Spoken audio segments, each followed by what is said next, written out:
Who are they? Why are they doing this? I'm so excited to be here. Back at Comic-Con, first of all. Happy Comic-Con. Happy Comic-Con. Happy Comic-Con. Talk about Strangers Chapter 2, which I have to say, in a lot of these like movies where there's like a stalker killer and you see them kind of looming in the background, I love in the trailer, there's like a full sprint. Yes, thank you. We love that sprint. Yeah, totally. We said, what can we do differently in this scene? They are always like really slowly just walking. So how about he just walks? He's got two legs, runs make like a him maniac. run. Yeah. There's like that joke where it's like what Michael Myers is doing when the camera's not on him and he's just like full sprint. Okay, so what are the takeaways like when the first movie comes out? You obviously shot these, whatever, like 52 days, the whole trilogy. So the first one comes out. What do you take from like the reception, what people say, or maybe like things like internally you're like, I kind of want to tweak this at this point. My feelings have changed. Like, does anything change about the second one? Well, I'll say the beauty of shooting them all three at once was that you don't get too much outside noise in what you're doing. Like you get to kind of live in a bubble. But the other great thing about it is because we shot them all at once, we could look at outside noise if we wanted to and potentially enhance if the movie did well, which it did.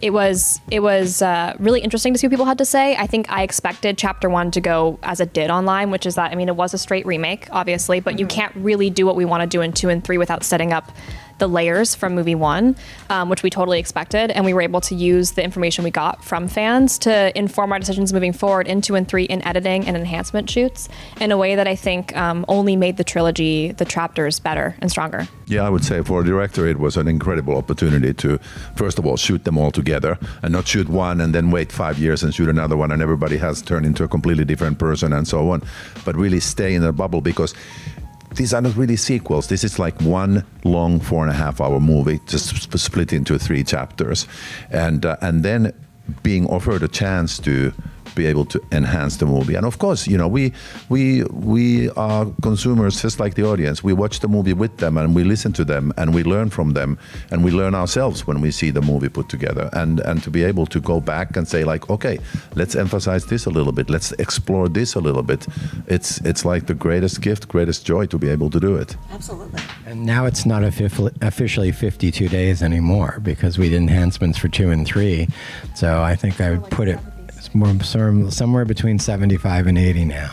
Wow. Yeah. Well, what you guys were mentioning too is obviously I kind of knew that what the story beats were going to be for Chapter 1, but I'm so excited to find out what is going on in Chapter 2 and why they would be so fixated on Maya still. So can you talk a little bit about her journey in this second chapter? I would love to. It's really a large departure from any Strangers film you've ever seen. 2 and 3 both, I can say confidently, you've never seen a Strangers like this.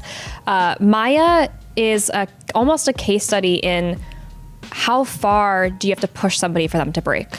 And that's really what you're watching into is you're in the middle of this character's a constant emotional beatdown and trauma and her like will to survive. Like I'm telling you, if I was Maya, I would have given up. Mm-hmm. The stuff that she goes through in movie 2 is so insane, and the will to live and the will to fight and to survive and to find revenge, it's so interesting. So you're really, I mean, you're watching a character over 3 films, but really one long film, like Renny said, be pushed past her emotional break. And then what does a person do once they've been pushed past their limit? Yeah. Just to add to that, like what would you guys summarize that the second one is about? It's about, like Matt said, it's about this ordinary person ending up in this extraordinary situation, which is real, which happens every day, unfortunately, in America and in other countries. And senseless crime, you're a victim of it, and how would you react to it? What does a normal, real person do? A movie person could, within 15 minutes, take a gun and just shoot everybody, but a real person, and that's why we had this amazing opportunity of having 3 movies to tell the arc of this character and where she goes, and like Matt said, what does it take to break her and what happens then? I think, number 2 is really about survival. Number 1, you were just a victim, I was a victim. As in Maya was a victim. Yes. Yeah. So Maya's just a victim, Ryan's just a victim in number 1. They're unsuspecting people in a house, and suddenly people, as Renny said, that you see on true crime episodes all the time in real life, just showed up at the door with masks on. They're disturbed people and they get off on doing this. There's no reason why. Who knows? Maybe they like it. Maybe it's part of a cult. Who knows what they're doing, right? In movie 2, she survived. The whole idea of these 3 chapters, was what happens after movie 1? What if she survived? Whether you go back to Brian's original Strangers or our idea to start, with that premise to sort of launch as a launch pad for this, what happens after that? What happens if they come back? From their point of view, they want to finish the job, right? From their point of view, no one survived before. She's the only one, Maya, right? So The boy who lived, Harry Potter. there you go. There you go. There you go. From her point of view, she wants to get the hell out of the Dodge, but is stopped at every juncture and put through the ringer in the most terrible emotional, and physical way. At the same time as dealing with the fresh loss of and what just happened to her literally 24 hours before. So, I keep forgetting the timeline too. Is right. like immediate. It's literally just 24 hours before. So you're literally picking up in the very next moment. So this movie is about survival, but then it turns into something else in Act 3, which I'm not going to give away at all, that then makes you as an audience go, oh, wow. And you know what else it's about? It's about us finally learning something about the strangers.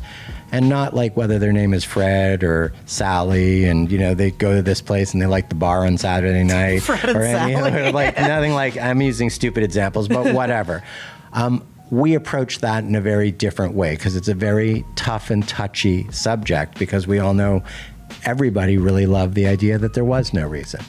And so how we approach the strangers, and we give you backstory on them in both chapters 2 and chapters 3 that directly goes with the main story.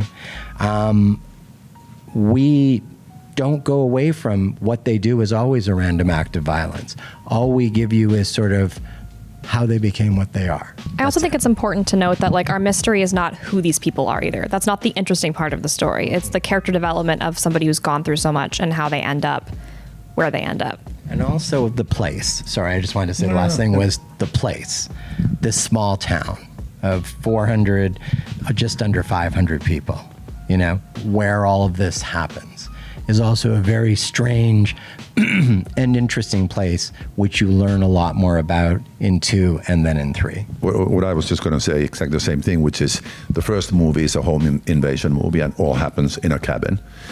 We are out of the cabin in the second movie, and this movie takes you on a journey that is, in just cinematic terms, so much bigger, and that's what I love about it. I'm so excited. You know who was a victim of the first one? Me, because we did a junket and Oh, I actually remember this.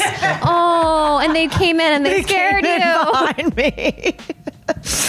It was horrifying, but it was awesome. It was awesome. I had a great view. You had a great I had a time, great time. I'm like, I was thinking about Comic-Con. It was obviously first day of Comic-Con weekend. We're all awake still.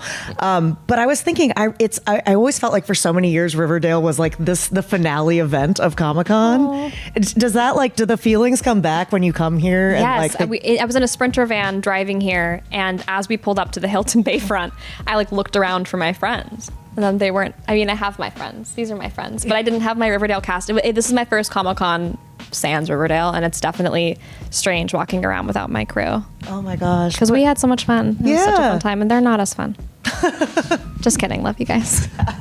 It must be cool though, when you walk around, people probably are dressed up as... Yeah, that it's really it's such a cool reminder. It's a coming somewhere mainstay. Like this. It's not going anywhere. Yeah, I think it's a really great reminder of this thing that we made that was bizarre and insane and received in so many different ways is still so beloved by this place. I loved how insane it was. I personally, the more weird by it the got, way, as an actor, hell yeah, give me all the interesting, weird, fucked up shit. That's what I want. Do you know what I mean? But I think as an audience, it's hard to track sometimes. But I don't know. I loved it. I thought it was fun. I buckled up. I love that. I love the weird. Renny, I want to ask you, they're doing another cliffhanger movie, I think, finally, after so many stops and starts. I'm curious what you think of that, or if you're going to be involved in any way.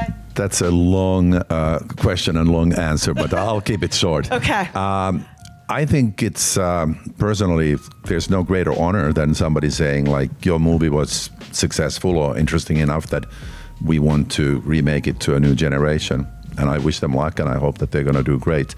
But having remade The Strangers into this trilogy, I know it's not an easy task. And I just say good luck. Well, thank you guys so much. I appreciate it. I'm so excited. When are we in theaters? September 26th, baby. September 26th. You better Let's believe go. it. Is Tamara here?